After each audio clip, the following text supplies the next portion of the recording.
Good morning बच्चों। आज हम आप लोगों के बीच में लेकर के आए हैं मोशन। मोशन जिसको हम हिंदी में कहते हैं गति।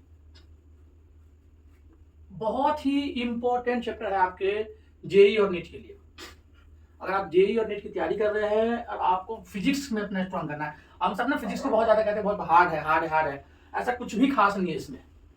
और इसकी शुरुआत होती है मोशन चैप्टर से। जब हम मोशन चैप्टर की बात करेंगे तो कुछ नहीं करना है, दो चीज पता होना चाहिए आपको, टाइम और डिस्टेंस का नॉलेज होना चाहिए। अगर आप डिस्टेंस और टाइम को समझते हो तो आपके लिए मोशन कोई बड़ी बात नहीं है, और अगर आप इसको नहीं समझते हैं तो आपके लिए फिर समस्या हो जाएगा।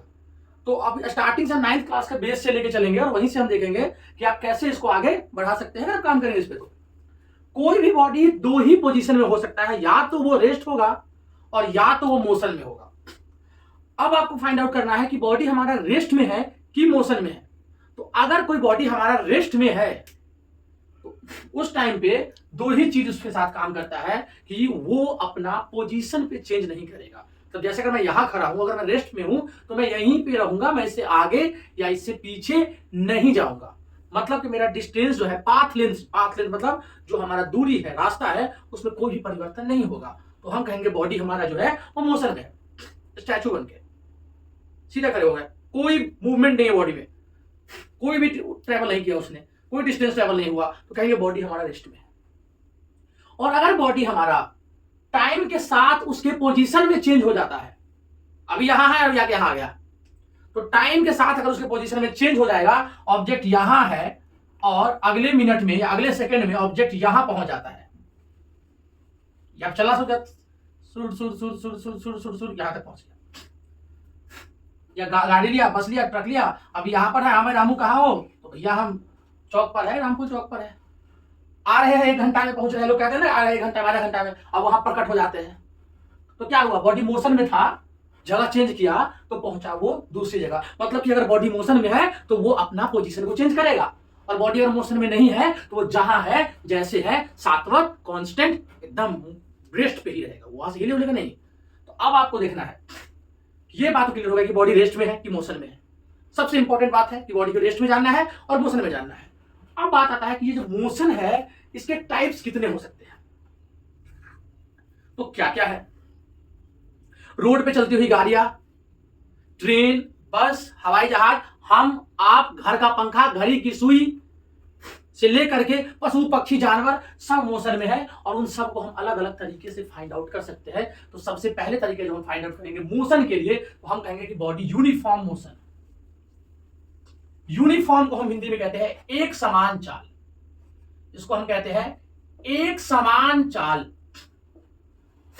नाम से ही स्पष्ट है, यूनिफॉर्म एक समान चाल, ये नाम ही से क्लियर कर रहा है कि कोई भी ऑब्जेक्ट अगर मान लीजिए कि वो ए पॉइंट पर यहां है, यहां से चलना शुरू करे और बी पॉइंट पर पहुंचे, और ए से बी पॉइंट पर पहुंचने में अगर उसने 10 मीटर की दूरी तय करी और उसका समय लगा 1 सेकेंड, अब बी पॉइंट से वो सी पॉइंट पे गया, फिर से उसने 10 मीटर की दूरी तय करी, और इस बार लगने वाला समय जो था वो भी 1 सेकेंड ही था। फिर वो सी पॉइंट से चला और डी पॉइंट की ओर बढ़ा, और सी पॉइंट से डी पॉइंट पर आने में अगला लगने वाला समय उसका 1 सेकेंड ही था, और उसकी दूरी जो थी वो 10 मीटर ही थी। तो बच्चों हम क्या देख रहे हैं कि जब बॉडी ए से बी पे गया तब भी 10 मीटर, बी से सी पे गया तब भी 10 मीटर, सी से डी पे गया तब भी 10 मीटर, वहां भी 1 सेकेंड ही लगा, बी से सी पे भी 1 सेकेंड और सी से डी पर भी 1 सेकेंड। तो हम क्या देख रहे हैं कि equal distance in equal interval of time. तो बॉडी का अगर हम ग्राफ बनाएंगे तो हम कैसे बनाएंगे कि बॉडी अगर यहां से स्टार्ट इनिशियल पॉइंट है उसका, तो क्या हो रहा है, वो हर मिनट के बाद अपना चेंज कर रहा है, और हम कहेंगे कि ये उसका जो ग्राफ है, यूनिफॉर्म का ग्राफ इस प्रकार से बनता है।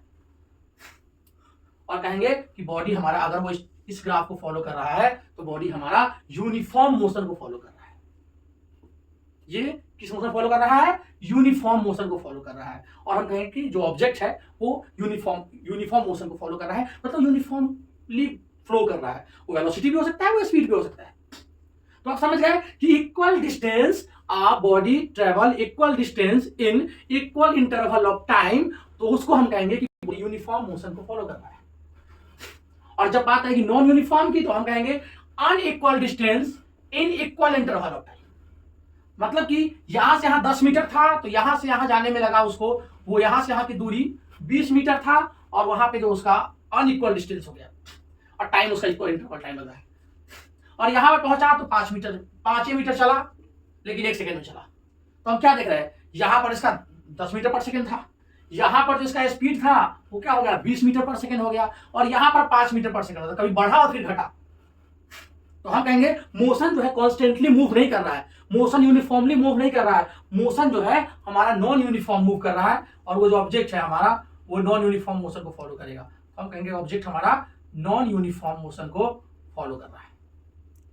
और इस कंडीशन के बाद अगर हम देखेंगे कि तीसरा जो आपका आता है, तो हमने देखा यूनिफॉर्म क्या हो गया, जहां पे equal distance equal interval of time में फॉलो किया, और नॉन यूनिफॉर्म क्या हो गया, unequal distance in equal interval of time. तो ये हमने देखा यूनिफॉर्म और नॉन यूनिफॉर्म। जब हम यूनिफॉर्म और नॉन यूनिफॉर्म से आगे बढ़ते हैं तो देखिए बच्चों, हमने यूनिफॉर्म को मिटा दिया क्योंकि हमने देख लिया, हमने नॉन यूनिफॉर्म को मिटा दिया क्योंकि हमने नॉन यूनिफॉर्म भी देख लिया। अब आता है ऑसिलेटरी मोशन, टू और फ्रो। मतलब क्या कि जो घड़ी की सुई पेंडुलम होता है, पेंडुलम उसका जो मोशन होता है वो ऑसिलेटरी, वो ऑसिलेशन करता है, ऑसिलेशन पर सेकंड के हिसाब से उसका होता है। मतलब बॉडी का फ्रो, टू से फ्रो, टू से टू फ्रो, टू फ्रो का जो मोशन होगा, मतलब कि घड़ी पेंडुलम का मोशन, सीधे जाना, घड़ी तो आपका सर्कुलर मूव करते हैं, पेंडुलम का जो मोशन होता है वो हमारा ऑसिलेटरी मोशन होता है। फिर आता है सर्कुलर मोशन, जब बॉडी किसी भी सर्कल पे फ्लो करे, सर्कुलर पाथ को फ्लो करे, जैसे फैन सर्कुलर मोशन में है, जैसे मौत का कुआं वो बाइक घुमाता है सर्कुलर मोशन में घुमाता है, जैसे हम लट्टू घुमाते हैं वो सर्कुलर मोशन में होता है, जैसे बच्चे वगैरह क्या करते हैं कि रस्सी उसी बांध के घूम रहे होते हैं, वो सर्कुलर मोशन में आ गया। तो ऐसा कोई भी मोशन जो सर्कुलर पाथ में फॉलो करे। फिर आता है आपका लीनियर, मतलब अगर कोई ऑब्जेक्ट स्ट्रेट लाइन मोशन को फॉलो कर रहा है तो हम कहेंगे कि वो हमारा लीनियर मोशन को फॉलो कर रहा है। स्पीड वेलोसिटी का कॉन्सेप्ट में वो स्ट्रेट लाइन अगर पाथ को फॉलो कर रहा है तो वो हो जाएगा आपका लीनियर मोशन, जहां कोई ऑब्जेक्ट हमारे स्ट्रेट लाइन पाथ को फॉलो करे, स्ट्रेट लाइन से कभी कोई डिस्टर्ब नहीं होना चाहिए। जिसमें हम कहेंगे कि आपका दो चीज आ सकता है, स्पीड आएगा और आपकी वेलोसिटी आएगी। ये आपको देख लेना है, ये स्पीड आएगा, वेलोसिटी आएगा। जब हम इसकी बात करेंगे तो यहाँ कॉन्सेप्ट आता है डिस्टेंस का, और दूसरा कॉन्सेप्ट आपका आ जाता है डिस्प्लेसमेंट का। डिस्टेंस और डिस्प्लेसमेंट, इन दोनों कॉन्सेप्ट पे अगर हम बात करेंगे तो हमारा जो काम हो जाता है वो हो जाता है आपका लीनियर मोशन में। अब बहुत इंपॉर्टेंट सवाल होगा, डिस्टेंस क्या है और डिस्प्लेसमेंट क्या है। तो आइए हम अभी देखते हैं कि डिस्टेंस क्या है और डिस्प्लेसमेंट क्या है। तो अगर मान लीजिए अगर हम इसको मिटा देते हैं और कोशिश करते हैं कि क्या होगा डिस्टेंस और क्या होगा डिस्प्लेसमेंट, तो हम क्या देखते हैं, अगर कोई ऑब्जेक्ट ए पॉइंट पर है और ये ऑब्जेक्ट बी पॉइंट, ए से बी है, दो पॉइंट पे है, दो पॉइंट हमने बना लिया, ए बना लिया और हमने बी बना लिया। ए से राम चलता है और बी पे उसको जाना है, वो घर से निकला, उसको स्कूल जाना है, ट्यूशन जाना है। अब वो यहां से यहां उसको आना है तो कैसे आएगा, हम देखते हैं कि यहां से यहां आने के उसके पास सैकड़ों रास्ते हैं। वो यहां से ऐसे भी आ सकता है, यहां से ऐसे भी आ सकता है, यहां से घूम करके पूरा घूम कर चौक चौराहे पे पूरा वो सोडा शॉप पे सोडा पीते हुए भी आ सकता है, वो यहां से निकलते हुए चौक पे आइसक्रीम खाते हुए, चाउमीन खाते हुए पहुंच सकता है।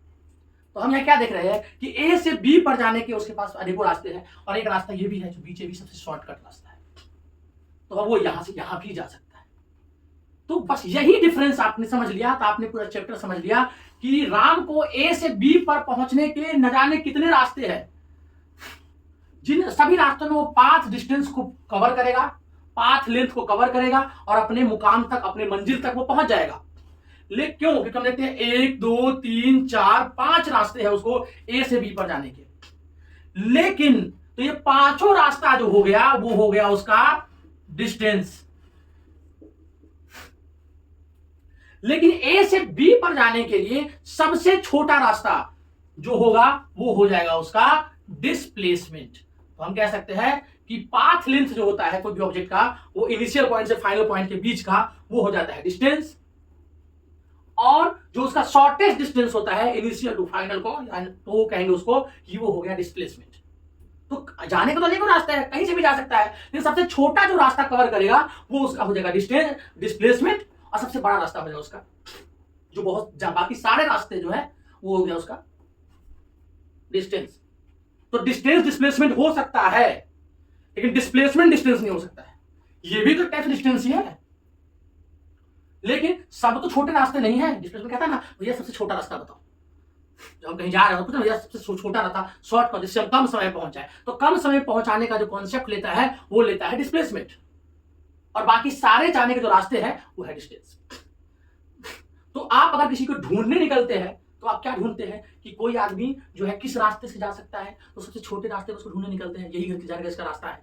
मतलब क्या है, उसका डायरेक्शन पता होता है हमें, ये सबसे छोटा रास्ता डायरेक्शन है। भरा तो कोई भी रास्ता आप पकड़ सकते हैं कहीं भी। अब यहाँ से निकलोगे आप पीपल चौक होते हुए, जरगा मोड़ होते हुए, आप पूरा जनकपुरी होते हुए आ सकते हो।